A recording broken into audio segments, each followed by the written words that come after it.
4, 3, 2, 1. Good afternoon. I'm Jim Eskin. On behalf of Eskin Fundraising Training, it is my privilege to welcome you to webinar number 75, Gifts of Assets Simplified. I'm going to give them a fuller introduction in a moment, but I'm kind of intimidated. Dr. Russell James, professor of charitable financial planning at Texas Tech. I decided he has a 32-page CV, and I'm sorry, I hope you won't take it personally. I wasn't going to invest in the toner to print it off, but I'd like to give him, I have read so many research pieces, and he has a gift for researching and putting in plain English. And I'd like to give him the title, if he doesn't already have it. I want to be responsible Poet Laureate of Philanthropy Research. So first of all, Dr. James, welcome to our webinar. Thank you for sharing your time today, but also thank you for the Herculean role you play in crunching out research to encourage generosity. Thanks so much, Jim. Glad to be here. Lubbock. How's your weather in Lubbock? We're doing great today. It's actually, we're overcast, so we're fairly cool for this time of year, but doing well. Well, if I'm Poet Laureate, I feel like I should have brought a haiku for you today or something, but sorry, I don't have that. I'll tell you what, and I'd like to introduce our producer, Michael Argent with Game Day Media. Michael, can you take a moment and tell people, by the way, this show belongs to the audience. I have something like 1,000 questions ready for Dr. James, but at any time, you just can raise your hand, and there are two ways, and we'll let you make a comment or question. You can do it through the chat space, or you can come, we'd rather see you and come on camera. Michael, can you take a moment to explain how they can come on camera?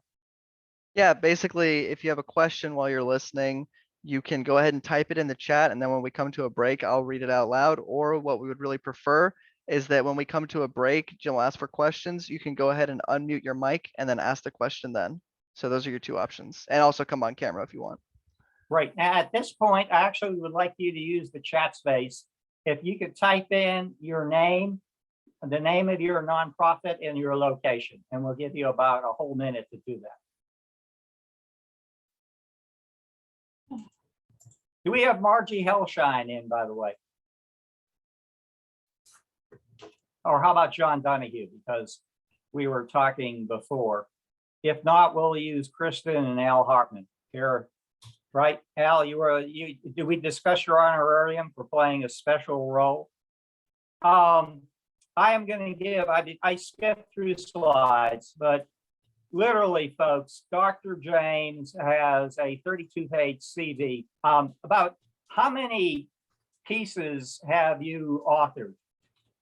That must be an astronomical number. Well, a little over 75 academic journal articles. Of course, about 7 books. By the way, I do share all that for free, so feel free and connect with me on LinkedIn, and I'll send you links to all of those in case any of those are of interest to you, but always happy to share the findings that we have. Well, thank you for the tremendous research and easy to understand narratives you have shared about encouraging generosity. I mean, I don't know what subject you haven't investigated. What I'd like to do is start some questions with you right away, and then we're going to go to the audience challenge, and then I'm going to continue these questions. Folks, the extent of Dr. James' research has no limit. He has even researched how the brain and neurosciences work in decision-making to make gifts. I'm kind of reminded of the Twilight Zone. I'm that old. But tell us, give us some background on this research and how it could help our friends in the nonprofit sector. Well, sure, Jim. So the idea we were looking at in some of the research was to understand, in particular, the decision to make a gift and a will. And so we actually did, in fact, have people conduct their estate planning while they were in the brain scanner. And in some other studies, we also had them make decisions about small current gifts, volunteering, and also a gift and a will, to really try to understand what was different about the gift and a will decision. And it turns out that one of the things that we found is that what's unique about this decision was that people were engaging in what you might call visualized autobiography. The same type of brain regions were activating that happen whenever people mentally travel back in time. Now, it turns out that other research, such as in-depth qualitative interviews that Dr. Claire Ratley in the UK conducted, also found the similar result, which was that it was the life stories or life narratives of the donors that were most important for their decision as to which organizations they were going to include in their estate plans. So this is a process where we use the neuroimaging to understand the decision making, and we saw that not only do people use this, but the greater extent that there was this internal visualization, there's this increased desire to include an organization in a will. And ultimately, we were able to test a phrasing variation. And this was with about 10,000 folks, where we looked at the best way to describe a gift in a will. And what we found was that if you added a magic phrase onto that description, or really any planned gift, if it really bumped up interest. So instead of simply asking people about their interest in making a gift in their last will and testament, if we ask them about their interest in making a gift in their last will and testament to support a cause that has been important in their lives. Now, notice what we're doing there by adding that phrase is we're sort of triggering that autobiographical visualization, that life review process. And we found that was, in fact, the most influential way you could reference a charitable gift in a will is if you referenced it using that ending phrase. So that kind of gives you a sense where the neuroimaging links in with qualitative research, links in with phrasing and other forms of testing. And that's one of the things we like to see in research when we get that triangulation, because it makes us more and more confident of the different results as we start seeing them in different approaches and in different strategies. Now, I have two questions that are much more general than gifts from assets. Number one, but you have done so much research. Why do you feel there's so many professional and particularly volunteer nonprofit leaders who are virtually fearless in everything else they have to do in their life, but they're terrified of asking for a gift for their nonprofit? You know, that's a great question, Jim, and I don't have a perfect answer for it, but I think part of the issue is a misunderstanding of the role and the relationship of the fundraiser. I like to make the comparison to the guiding sage and the hero story, whether that's Obi-Wan Kenobi or Gandalf the Grey or Morpheus in the Matrix, where there is this guiding sage character that helps the hero to complete this heroic journey, oftentimes makes that challenge to go on that heroic journey. And the important thing is to understand that you can offer a charitable giving opportunity that is really powerful, even transformational for the donor. That being able to make that impact, to do that good work is really attractive for the donor and can provide meaning and for a life that just, consuming more things, owning more things doesn't necessarily provide that. And I think as fundraisers, to the extent that we start to understand that we can offer real value to the donor, then we understand that we're not there to ask to take something from them. We're there with a really great opportunity to offer them that can make for a meaningful life experience. Give me a fist bump on that one. I really, because I say amen. For someone who's been in the business for 3 decades, I think typically you have the donor, the solicitor, and the beneficiary. And I am convinced that the donor gets the most satisfaction. I have been there to see all 3 parties. So let me try this other question, and then we're going to get more to your sweet spot of gifts from assets. But do you think we learned anything over the last 2 years on the capabilities and limitations of virtual fundraising, primarily through video conferencing? Well, obviously we're learning, we're still in the learning process. I think one way to look at it is that video like this is fantastic at extending relationships that have been created outside of a virtual platform. I think it's more challenging if our only interactions are virtual in terms of the depth of those relationships. And I've heard that from folks that oftentimes the challenge is not working with their current donors, even making a substantial ask with current donors. It's that during the pandemic, that pipeline of new folks that they would typically interact with at in-person events that kind of create the front of that pipeline, that's what was more challenging. Because again, I think the virtual environments work really well when we are extending and expanding pre-existing relationships, which can include asks. I think that they can work really well in that context. I think it's harder to build a relationship from ground up using strictly virtual. It's possible. It's just harder. Although, frankly, things are much easier these days because, certainly 3 or 4 years ago, if we wanted to have a virtual meeting, that was a great deal more of a challenge to get everybody to figure it out and on the same platform and all of that. If I read a central theme in all your prolific work, it is try to get the donor to think more about assets than wealth. Can you expand a little on that?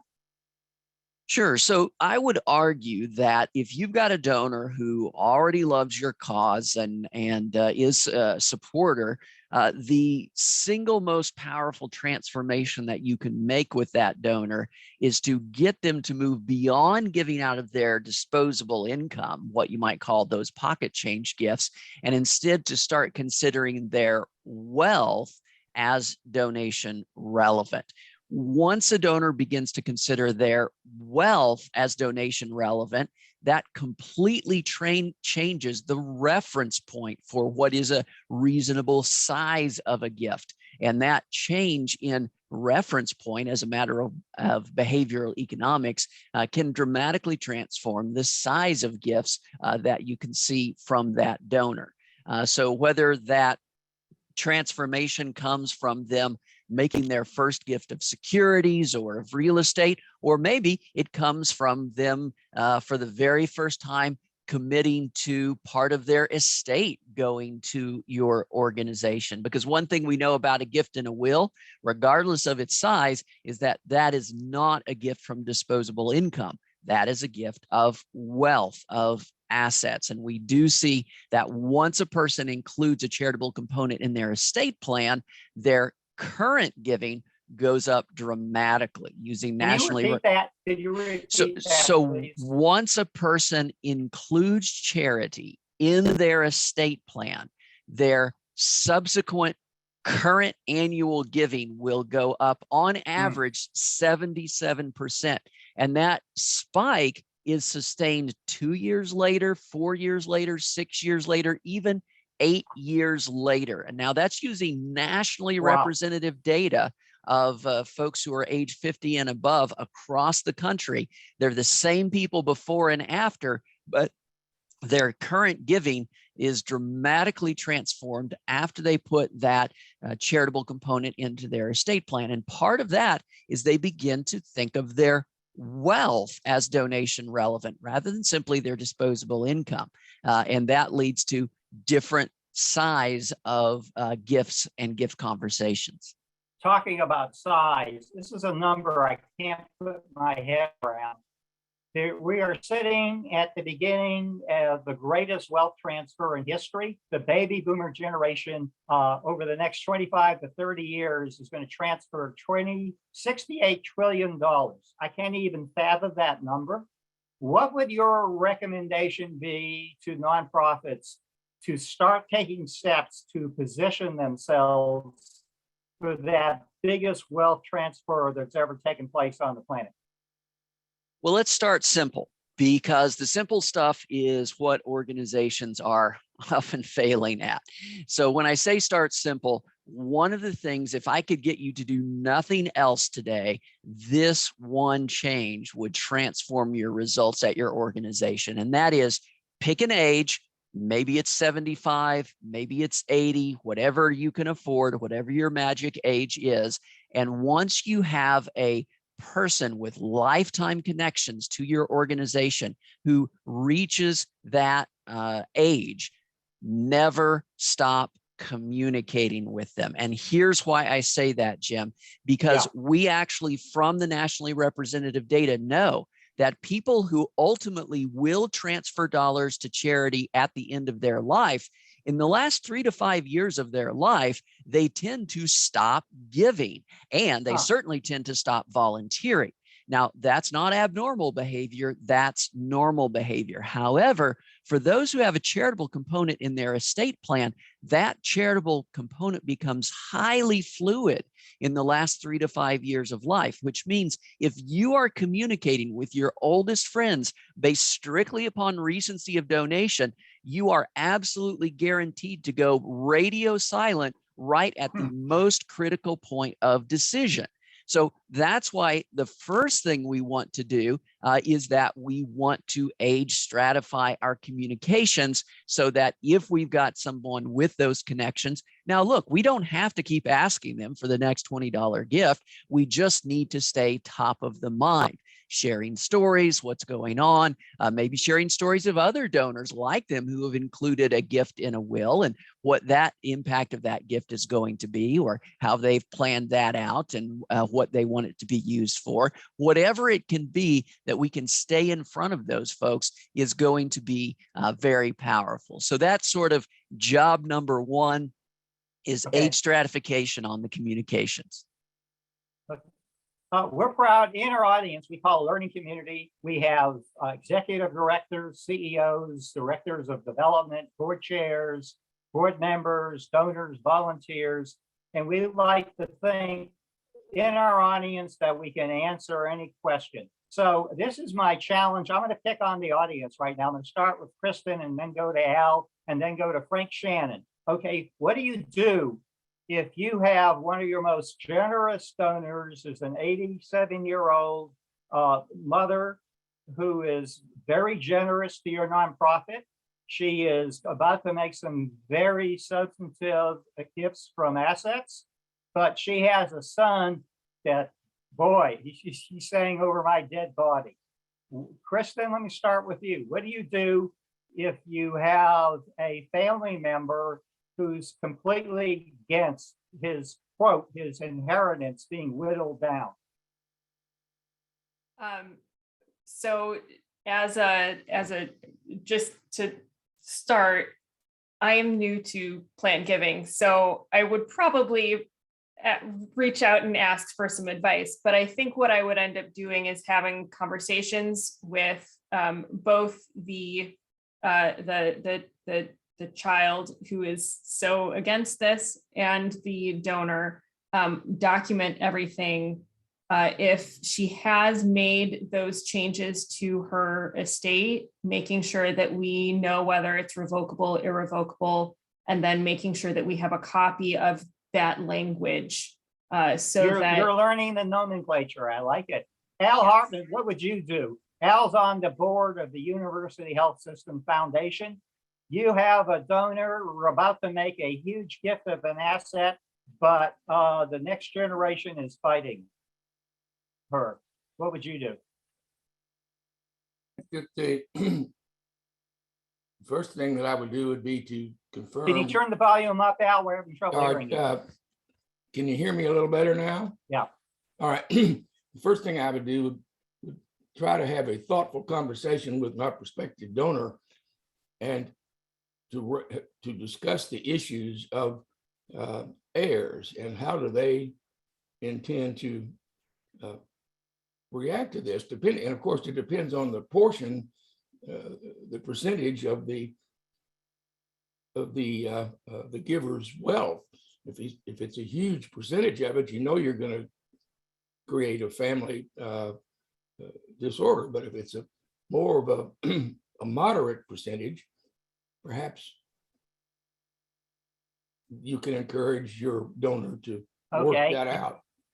I tell you what, Frank Shannon, would you want to take a crack at this? It's probably happened during your career. Frank Well- Shannon, are you there? I am. Can you hear me, What would Jim? you do if you're you're experiencing resistance from the next generation?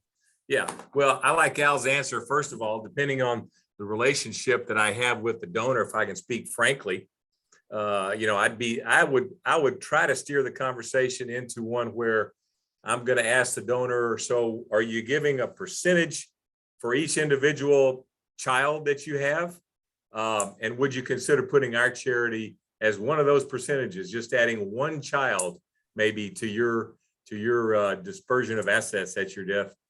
And secondly, if I don't really have a very good relationship with them, I'd ask one of my volunteers, one of my board members, to try to help sway that donor one way or the other. Okay, and anybody else in the audience? Al Hartman, go ahead. I think that Frank's comment was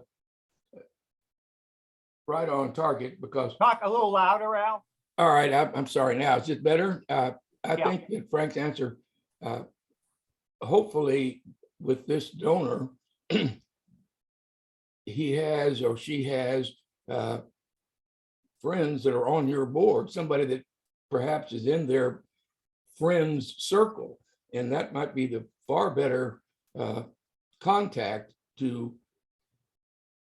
visit with him as two friends or visiting, and to discuss this issue and to work it out rather than you as an official of the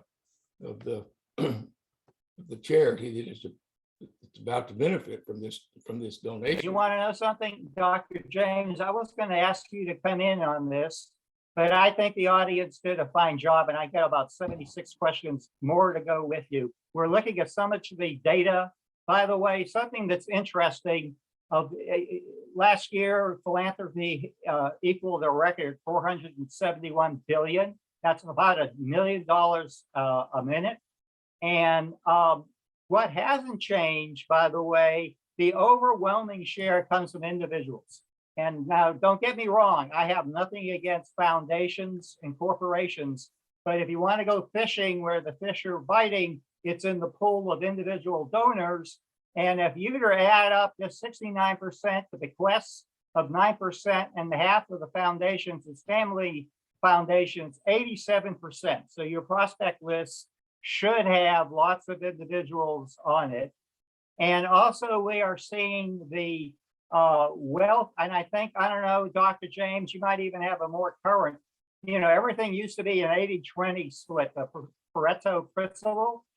This was like 5 years ago, 88% of gift income and gain from 12% of the donors. I think now the more recent mega donors like Mackenzie Scott have skewed those numbers even more. Yeah, so what this number comes from is when the organizations themselves are reporting the numbers. And so that's average across organizations. For many universities, this is shifting to almost an 82 rule, where about 78, 79% of all the income is coming from 2% of the donors. And one of the reasons why that number that you're looking at there from organizations is not as skewed as the national numbers is because when we actually look at giving that is all giving combined, that's when we're taking into account giving to private family foundations, donor advised funds, and those types of giving tends to be more highly skewed. So yeah, we're definitely well beyond the 80-20 world. We may be closer to the 82 world at this point. Wow. By the way, we have a tradition. Our mantra is nonprofit strong. So we'd like everybody to type in the chat space, nonprofit strong. Kristen, what are we? Nonprofit strong. Al, what are we? Nonprofit strong. And Dr. James, what are we? Nonprofit strong. Okay, that means you're going to get 80 more questions. Most people, and by the way, again, this show belongs to the audience. At any time, if you have a question or a comment, like Michael Largent indicated, you can type it in the chat space, or better yet, we'll welcome you on camera, okay? So, but I'd like to ask Dr. James, most people associate gifts of assets and estate planning with those that are very wealthy and older. Do you have some data to provide some more light on that? Yeah, so let's take the two different topics, gifts of assets, estate planning. Estate planning, as I mentioned, one of the reasons that we want to encourage estate planning early is actually because of what we see in terms of the subsequent annual giving. Now, I typed into the chat, Frank had asked a question about whether or not there's anything that skews that. I referenced the 77% increase in annual giving. And just to address Frank's question, you know, the answer is actually no. You know, sometimes we might see an average goes up, but it's just driven by like one or two giant donors. That's not what's happening here. So for example, if we look at, say, the propensity to make gifts of $1,000 or more, or the propensity to make gifts of $10,000 or more, that goes up fairly dramatically as well. And notice that that can't be skewed by just one or two big donors, because it's just a yes, no question. Are you making a gift of that size? So we do see that as being fairly important. Now, having said that, I will tell you that national data shows, for example, that if we look at the dollars actually transferred to charities by, say, will documents, we see 78% of those dollars are transferred by will documents signed in the 80s, 90s, and older. So that's not to say we don't want to have these conversations earlier. It's just to say that you should not take the approach of count it and forget it. These are revocable gifts. We need to maintain those relationships along the way. So the ultimate decision, the ultimate document that's actually going to control these assets, those documents tend to be signed at older ages.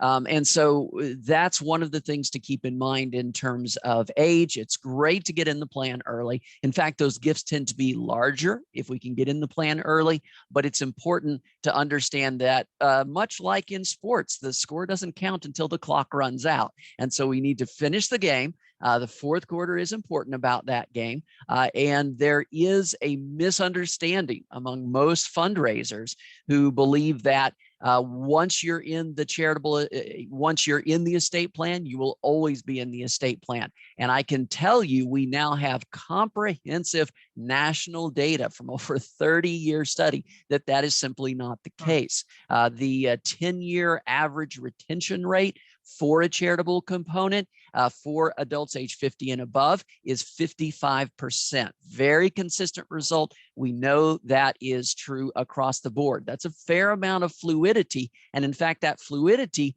gets even greater in the last 3 to 5 years of life. Now, one of the things that fundraisers misunderstand is they misunderstand how the estate planning process works. As an estate planning attorney, this is how I practice, and I speak to a lot of estate planning councils. This is the typical way that practice is done, although not universal. If you come into my office, I have automated systems where I'm going to ask you about your family members, your assets, and your goals, and we're going to construct your estate plan based upon those things. However, what I am not going to do is to charge you to read through that old will document that you're bringing in with you. So the idea that those provisions are automatically going to carry over is just not how modern estate planning works, because these are automated systems that we use and we start from the ground up. So if you're not top of the mind, you may get left out of that next document, not because they don't like you anymore, but they just didn't happen to think about it during that estate planning process. So we do need to stay top of the mind. We can't simply count it and forget it. And we've seen this, my most recent study using data from some of the largest charities in Australia showed that for organizations, and many of them did not make any communications with their Legacy Society members in their last 2 years of life. And for those Legacy Society members, the loss rate that is, they passed away and left no transfer, no gift to the organization, more than doubled. It went from about 24% loss rate to about 50% loss rate. So it was dramatically important to stay connected, stay communicating with those folks all the way through to the end of life. When we talk about planned gifts, they basically fall overwhelmingly into three buckets. One is charitable bequests, the other is retirement plans, and finally, life insurance policies. Can you take a whole minute or two to explain each of those three vehicles? Yeah, certainly. So we know the gift and a will. And one of the things to keep in mind about the gift and a will is that actually we want to go beyond the will. And that's because for most people, the will document will likely control nothing. And the reason it will control nothing is that they tend to have TOD, transfer on death designations, pay on death designations, beneficiary designations on all of their accounts. In Texas and in most all states west of the Mississippi now, you can even add a TOD onto your real estate. And the will doesn't control any of those things. So we want to get to that next conversation, which has to do with the IRA or the retirement account.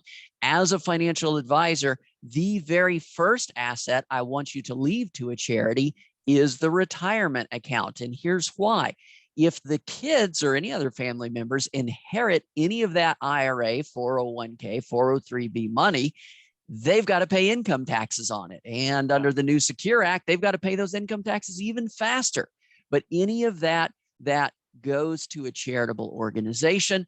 There are no income taxes due on that. It's very wise planning. And so becoming a beneficiary on those accounts makes sense from a lot of different directions. And then ultimately with life insurance, hey, people really need life insurance when they're in their 30s at the younger ages.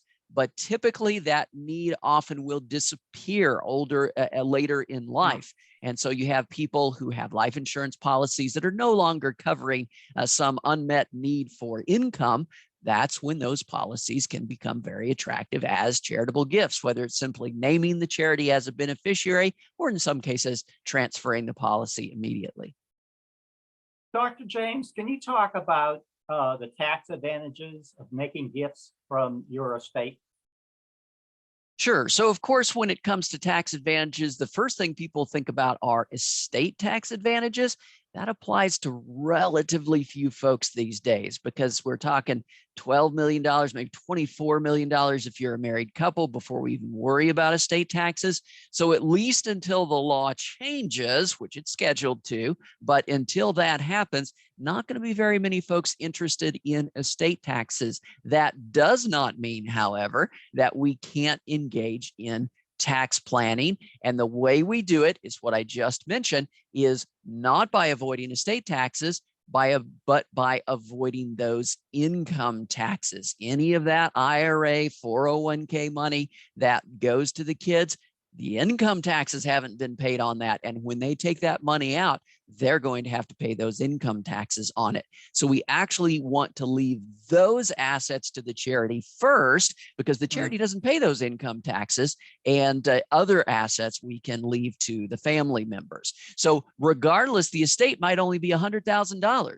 We can still engage in charitable estate planning if we are, or charitable tax planning, excuse me, that involves estate planning if we have any of that qualified plan, IRA, 401k, 403b type of money.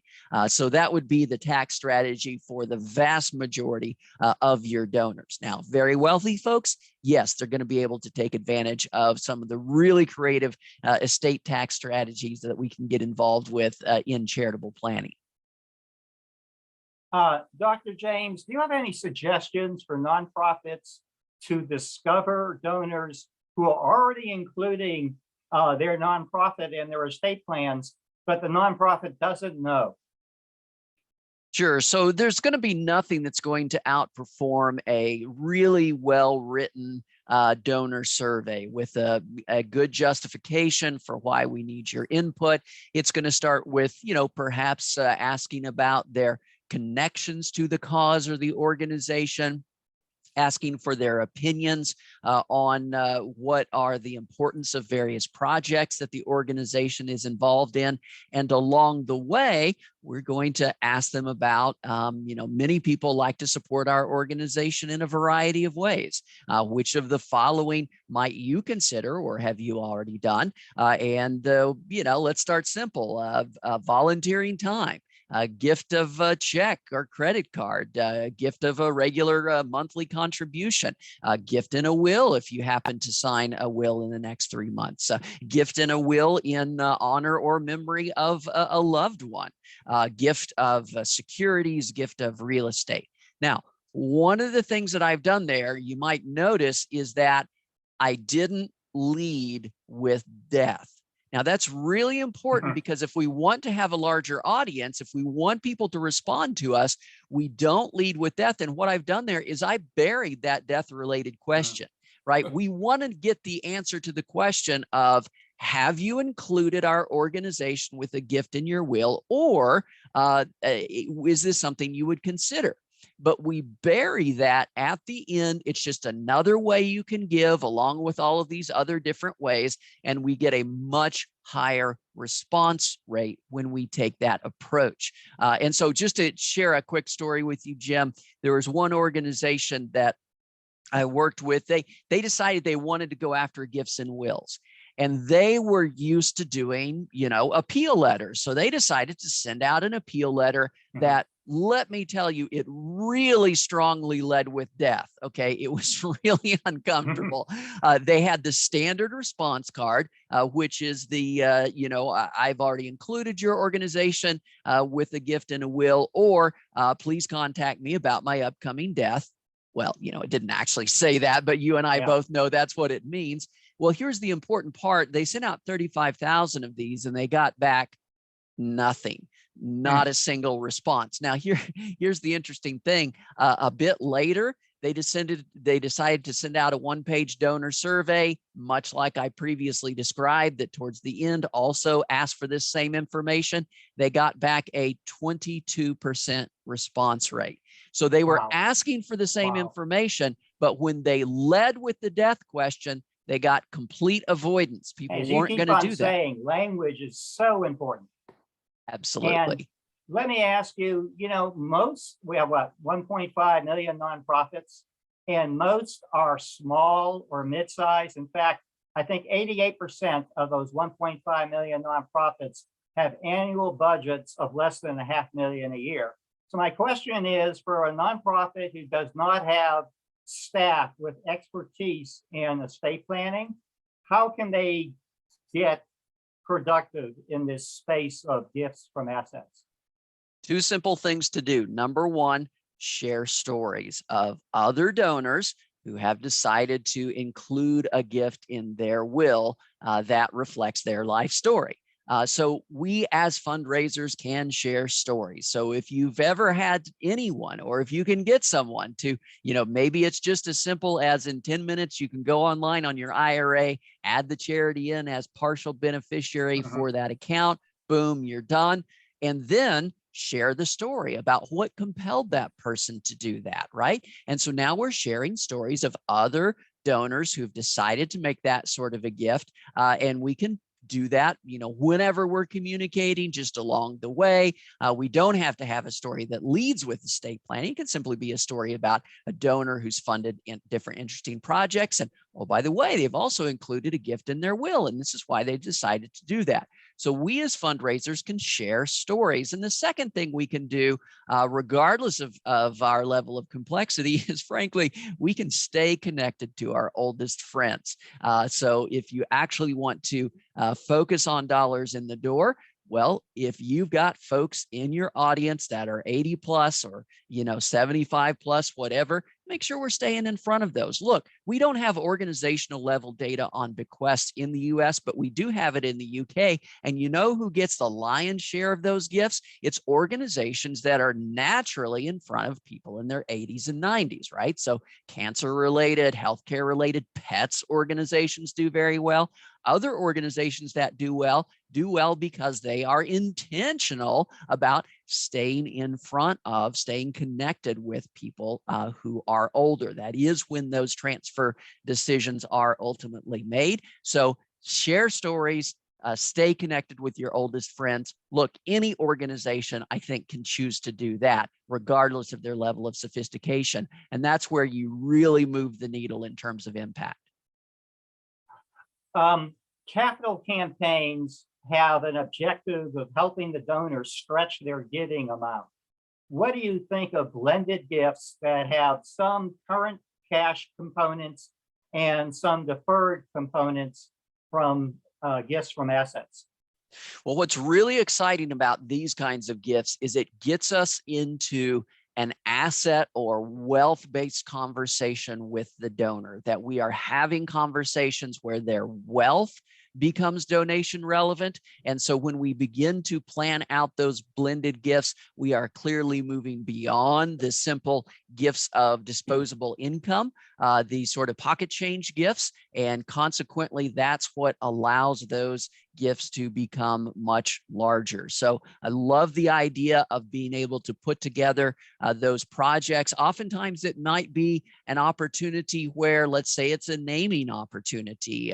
And, let's say, okay, we have this naming opportunity and well, it hasn't sold, right? We haven't got anybody to write that check for it. So what do you do with that? Well, you can actually, just like any good retailer, you can actually engage in a bit of discounting, but the way you discount it is you start looking at these blended gifts. Let's go ahead and count some of that estate planning or that planned giving component of it so that we can hit that number figure in a creative way. That is a way that we can make this combination. So somebody who maybe thinks, oh, that's too big of a hurdle for me. Well, let's plan that out together and see what are some ways to get over that hurdle. And all the way along, we're talking about wealth and philanthropy, their wealth and what that can do. So very powerful conversations. Great to be having those, and they can be used in a lot of different ways in a capital campaign. Dr. James, again, with the smaller nonprofit in mind, what are your recommendations for marketing legacy gifts? So the marketing really comes back to the most powerful message that we have ever tested. We've tested lots of different messages that shifts people's attitudes about making a gift in a will is to share stories of other living donors who have made gifts that reflect their life story. So we can share stories, we can stay connected with our oldest friends. We can do that at any level as far as an organization goes.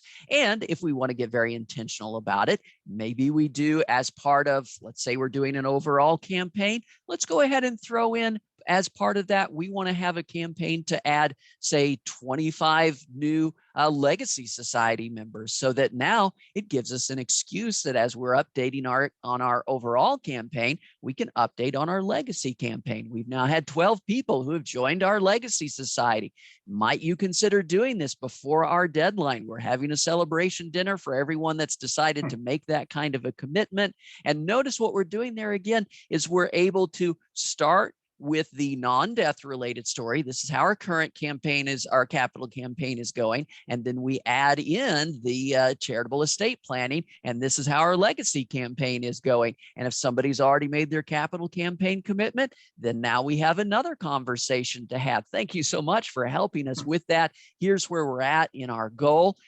Might you consider also including a gift in a will? It's as simple as changing a designation on an IRA. And this is how we're doing on that campaign goal. Hey, why are gifts of stocks such a smart strategy for donors? Well, so there's a couple of different reasons. For donors and as a financial advisor, that is the first kind of asset that I want you to be giving. I don't want you to be giving cash. I want you to be giving appreciated assets. Why is that? Because if you give appreciated assets like stock that's gone up in value, you get a double tax benefit. You get a tax deduction of the same size as if you'd made that gift from cash, assuming you've held that stock for more than a year. But beyond that, you get to avoid capital gains tax from Yeah. selling that stock. And that's an advantage that you can take advantage of, even if you're not itemizing. Lots of folks aren't itemizing anymore these days, but they can still get a tax advantage from their giving if they are giving appreciated assets like stocks. And by the way, I should mention something really important. If you ever have a donor who says something along the lines of, well, yeah, I've got those shares of Apple stock, but I'm not ready to sell those yet. I want to hang on to those. The answer is, oh, you don't have to change your portfolio at all. You know, you were getting ready to write us that check. If you just give us those old shares, use that cash to immediately buy brand new shares of Apple stock. You actually can do this at the same moment in the same instant, in part because this is not lost property. We don't have the wash sale rule that requires us to wait. And so ultimately the donor ends up with the same number of shares of stock. They've just donated the old shares that had all that capital gain in them, and they bought brand new shares. So they've wiped the capital gain out of their portfolio without changing the stocks that they're invested in. So again, I know I'm getting a little financial planning wonky there with that one, but very important for donors to know that they don't have to change their portfolio. They can still take advantage of this kind of giving. And as an organization, the reason why we want them to do that is not only because we're there to help the donor and we want to help them, but notice what we've done now. We've gotten the donor to make a gift out of their wealth. And all of a sudden, they begin to make a reference point when they're making that stock gift. The reference point is not their pocket change, what they just spent at Starbucks. Their reference point is their stock portfolio. And that kind of a comparison is going to lead to much larger gifts than the cash only gifts. Why do you think Hey, so Jim, many I have a adults question. don't have a will? Jay, go ahead. Hey, Dr. James, I have a question. You said something. Well, first, I had an aha moment of my giving in the past year when you said it increased 77% when you create a will. I did create a will this year, and I looked back and have made quite a bit more donations this past year than I maybe realized. But with this younger generation kind of creating wills and all these different platforms coming up, and you know, we're able to anticipate percentages or different things. I mean, I don't have kids, I'm in my 30s right now, but as things change, I'll be updating it, of course. How does that, or are you able to kind of anticipate what that will do in the future in 30 years or 40 years when I maybe have 30% going to a nonprofit right now, and I've notified them of that, but through life changes and, you know, years and years past, is that going to hurt or hinder that nonprofit with knowing that information, but then it changing? Does that make sense? Right. Yeah, absolutely, Shay. So as a nonprofit, if you tell me, hey, I'm in my 30s, childless, but that's going to change or it could change and all that sort of thing, I want you to name our organization with a gift in your will, but I don't want it because of the actual gift in a will. Statistically, that's going to take so many decades, and the propensity that you're going to keep that in there, I'm not really concerned about that. I want that gift in a will because, number one, we're now much more connected. You are treating me like a family member, and that is super powerful in terms of your sense of connection to the organization. In other words, I want you to make that gift in a will because of the impact that that's going to have on our relationship and on your giving as you begin to consider your wealth as donation relevant. Now, one of the things you touched on is absolutely critical. By far, the most massive indicator of the propensity to include charity in an estate plan is childlessness, right? So for example, if we look at adults over age 50, among those who have will and trust documents, if they have grandchildren, about 7% nationally include a gift to charity in their estate plan.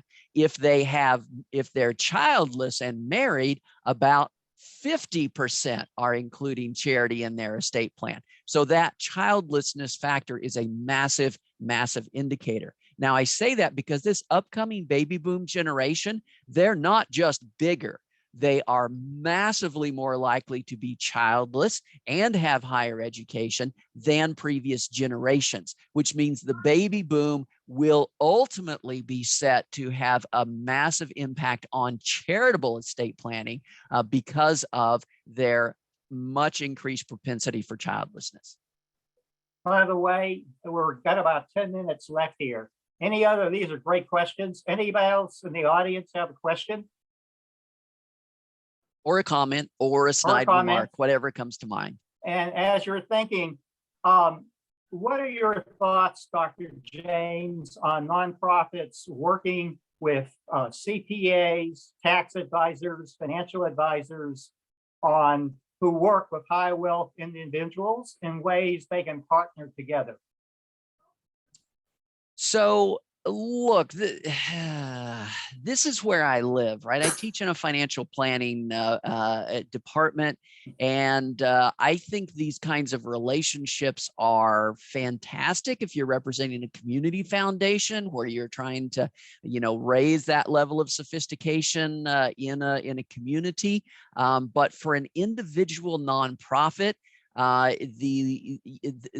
the advisors are not going to be in the role typically of influencing those clients on their philanthropic choices. It can happen, but it's really, really rare. So I wouldn't spend too much resources on that. That is not really the role that they typically play. That's the role that you play with the wealthy folks and any of your donors is advising them on their philanthropic strategies to make the kind of charitable impact that they want to make. It's not typically the role for the estate planning attorney, the financial advisor, the CPA. So that's, sorry, I'm not more supportive of that, but no, having been on both sides. I think you'll be more supportive here.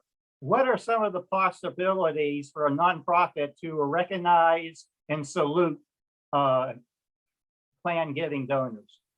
So here's the absolute critical change that you need to do when you're recognizing your donors. When you talk to that donor about being in your legacy society, this is never something we're offering as a benefit.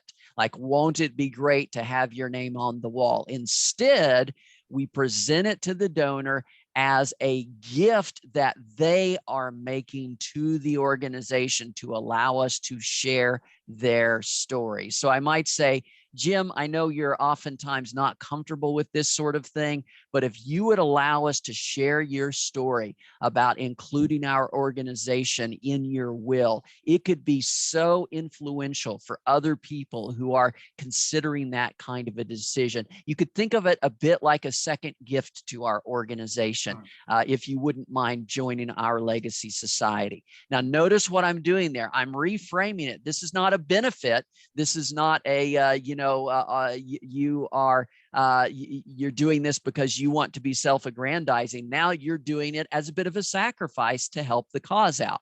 But, oh yes, by the way, along the way, yes, we're going to have to put your name up on this list. So we're reframing it. We're still giving that prestige, but we're doing it in a reframed way that can be much more motivational for people who are committed to your cause. You are taking a leadership role by joining that legacy society. Dr. James, what are your recommendations on a nonprofit analyzing its database for those who might have a propensity to make a planned gift? Yeah, absolutely. So when we look at national data here, by far the most powerful predictor is going to be consistency in donating. That is, if you've got somebody that's given to you for 5 years, 10 years, 15 years, 20 years, that's going to be a major indicator. And it doesn't have to be at a huge amount, right? It does not. It does not. No, we're not talking huge amounts here. We're talking propensity. We're talking consistency to have given over a long period of time. So that's your number one indicator. Obviously, if you happen to know about childlessness, most people don't, but if you happen to know about that, that's going to be a massive indicator. And then other factors are obviously we want to age stratify so that we make sure that those folks who naturally are going to either reduce or actually just stop their giving in the last few years of life. We don't want to lose track of those folks. Right. Hey, what are your suggestions on motivating board members to lead by example and to include the nonprofit in their estate plans? Well, exactly what you've said there, Jim. Notice we're trying to motivate them to include a gift in their estate plans, but that motivation is not death related. We're not saying, oh, we need to be in your plans because you might get hit by a bus tomorrow, right? That doesn't work. We can't lead with death if we want to motivate folks. So instead, we're motivating them to include that gift in a will by saying, a lot of people look to what you're doing. You're in a leadership role. If we could share that story that you have included that could be very influential on other people. So it is a non-death related reason to include a gift in a will. And that is much more motivational, much more powerful than the, hey, sign it because you might die tomorrow. Don't go that direction.